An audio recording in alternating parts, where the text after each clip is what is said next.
Bonjour.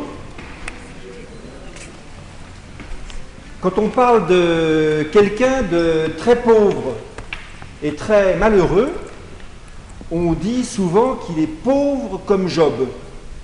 Pauvre comme Job. Eh bien, Job est quelqu'un dont la Bible nous parle. Il y a un livre dans la Bible qui s'appelle le livre de Job, parce que ce livre contient l'histoire de Job. Alors aujourd'hui, on va rencontrer Job. Et Job, qui est ce modèle des gens très pauvres et très malheureux, eh bien, il est d'abord quelqu'un de très riche et très heureux. Le texte commence par nous faire le portrait de Job. Et le texte nous dit d'abord que Job était un homme intègre et droit, craignant Dieu et se gardant du mal. Un homme intègre et droit, craignant Dieu et se gardant du mal. Autant dire quelqu'un de parfait. Et en plus, le texte nous explique que Job était très heureux et très riche. Il avait 7 fils et 3 filles. 7 fils et 3 filles. Et il était très heureux. Et il était très riche parce qu'il avait de nombreux troupeaux. À cette époque, la richesse, c'était les troupeaux. Donc le texte nous dit qu'il avait 1000 brebis. 1000 brebis. Qu'il avait 500 chameaux. Qu'il avait 50 paires de bœufs. Qu'il avait 50 ânes. Donc il avait de quoi nourrir sa famille, cultiver ses champs, tout ce qu'il lui fallait. Et cette famille s'entendait très bien. Le texte nous explique que les fils de Job, les 7 fils de Job, chaque semaine, se recevaient à tour de rôle tous. Donc chaque semaine, les 7 fils et les 3 filles de Job venaient déjeuner chez l'un ou chez l'autre. Et tout le monde était content. Et quand ils avaient fini le tour des fils, eh bien c'est Job qui recevait à son tour ses 7 fils, ses 3 filles, et tout le monde était heureux. Alors ensuite, le texte nous emmène devant Dieu. Le texte nous met devant une scène qu'on ne voit pas. Dieu reçoit tous ses anges. Tous les anges sont devant Dieu.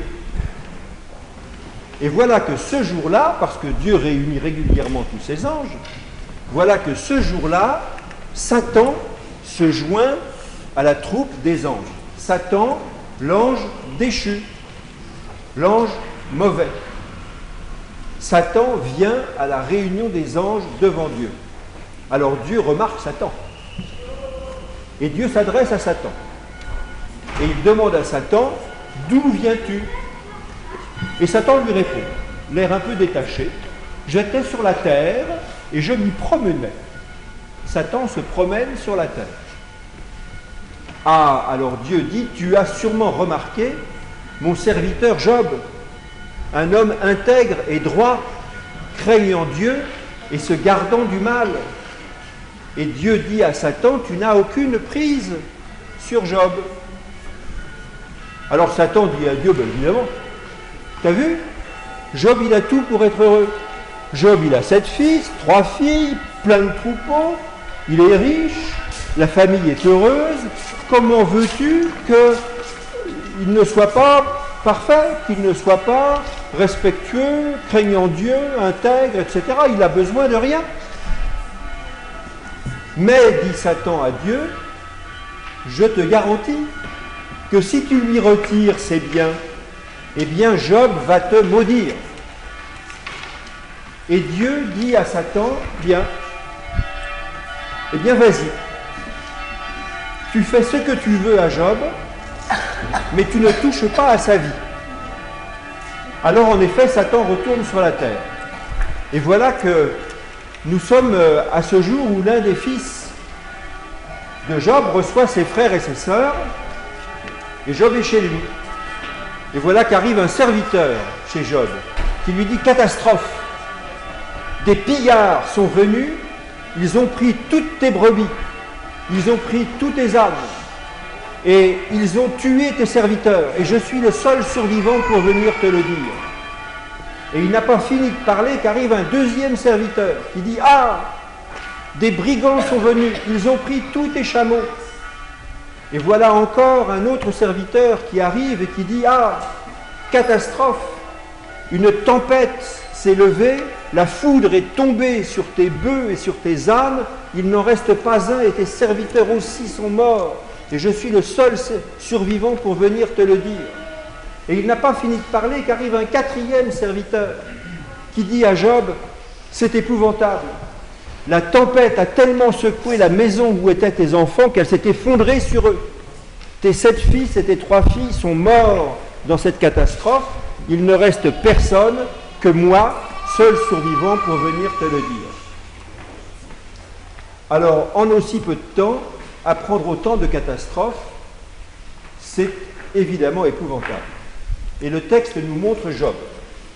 Job se leva, déchira ses vêtements, se mit des cendres sur la tête, c'est le signe du deuil à cette époque, et il déclara « Je suis né, je n'avais rien.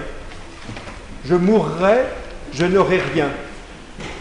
Dieu avait donné, Dieu a repris, que le nom de Dieu soit béni. » Alors on retourne dans la réunion des anges chez Dieu. Et Dieu a réuni tous ces anges et une nouvelle fois, Satan se joint à la réunion des anges devant Dieu. Et Dieu de nouveau pose à Satan la question « D'où viens-tu » Et Satan répond à nouveau « J'étais sur la terre et je m'y promenais. » Et Dieu à nouveau parle de Job à Satan et lui dit « Tu as vu tout ce que tu as fait à Job ?» Eh bien, Job, le texte nous dit, ne s'est permis aucune impertinence contre Dieu. Job a reçu ces catastrophes et n'a pas maudit Dieu. Alors Satan répond à Dieu, évidemment, c'est pas lui que ça touche directement. On peut perdre ses biens, ses enfants, etc. Tant qu'on a la santé, on peut s'en accommoder. Mais je te garantis, dit Satan à Dieu, que si je touche physiquement, si je touche, le texte nous dit, à la peau de Job, il te maudira. Alors Dieu dit, bon, fais ce que tu veux à Job, mais ne prends pas sa vie. Alors nous voilà revenus chez Job. Et en effet, la peau de Job devient insupportable. Il est couvert de démangeaisons de la tête aux pieds, c'est insupportable. Il a envie de se gratter tout le temps, c'est affreux. Affreux. Et pourtant, Job continue d'être intègre et droit, craignant Dieu et se gardant du mal. Alors celle qui commence à être un peu exaspérée, c'est son épouse, Madame Job. Madame Job, on l'entend une seule fois dans le livre de Job, mais elle n'en peut plus. Alors elle dit à Job, est-ce que tu vas accepter tout ça comme ça tout le temps? Maudit ton Dieu et meurs. Mais Job lui répond, allons, si on accepte le bonheur comme un don de Dieu, pourquoi n'accepterions-nous pas aussi le malheur de la même façon? Et Job s'installe, et il est malheureux, et ça le démange de partout, et c'est absolument insupportable, et il est très très très malheureux. Alors 3 amis, nous dit le texte de Job, entendent tous les malheurs qui lui sont arrivés. Et ils se disent, nous allons consoler Job. Alors voilà ces 3 amis qui arrivent chez Job, et qui, le texte nous dit, pendant une semaine, ils sont là, ils sont à côté de Job, ils pleurent, et ils ne disent pas un mot, tellement ils sont épouvantés par les malheurs qui sont arrivés à Job. Et au bout de 7 jours, Job prend la parole. Et ce que dit Job, c'est « Pourquoi ? Pourquoi suis-je en vie ? Pourquoi suis-je né ? pourquoi cela m'arrive-t-il? Pourquoi Dieu me fait-il cela? Pourquoi? Et les trois amis qui sont là essayent de lui faire dire une vérité que eux pensent exister quelque part. Pourquoi cela t'arrive? Mais cherche bien. Tu as dû faire des péchés épouvantables pour que Dieu te punisse comme ça. Ou bien, ce sont tes parents qui ont fait des péchés épouvantables pour que Dieu te punisse comme ça. Ou bien, ce sont tes enfants qui ont fait des péchés épouvantables pour que Dieu te punisse comme ça. Parce qu'enfin, Dieu est juste. Donc Dieu ne fait pas des choses injustes aux gens. Et Job dit non. Toujours Job dit non. Non, non, non, il n'y a pas ces raisons au fait que je suis dans cet état de malheur. Alors arrive un jeune garçon qui, au bout de plusieurs jours où les amis cherchent absolument à trouver comment Job est coupable, et où Job dit non, mais seulement pourquoi Dieu me fait ça, arrive un jeune garçon qui s'appelle Elihu.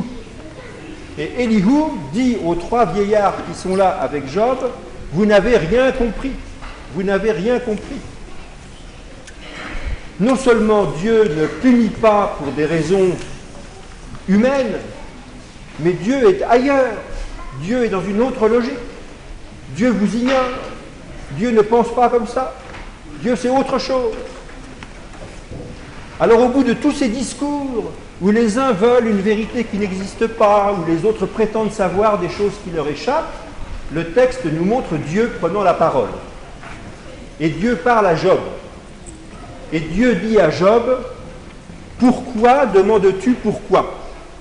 Pourquoi veux-tu comprendre? Où étais-tu quand j'ai créé le ciel et la terre?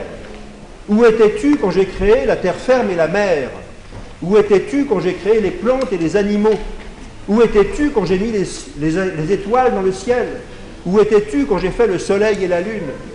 Comment veux-tu comprendre la lutte du bien et du mal? Comment veux-tu comprendre la lutte du bien et du mal? »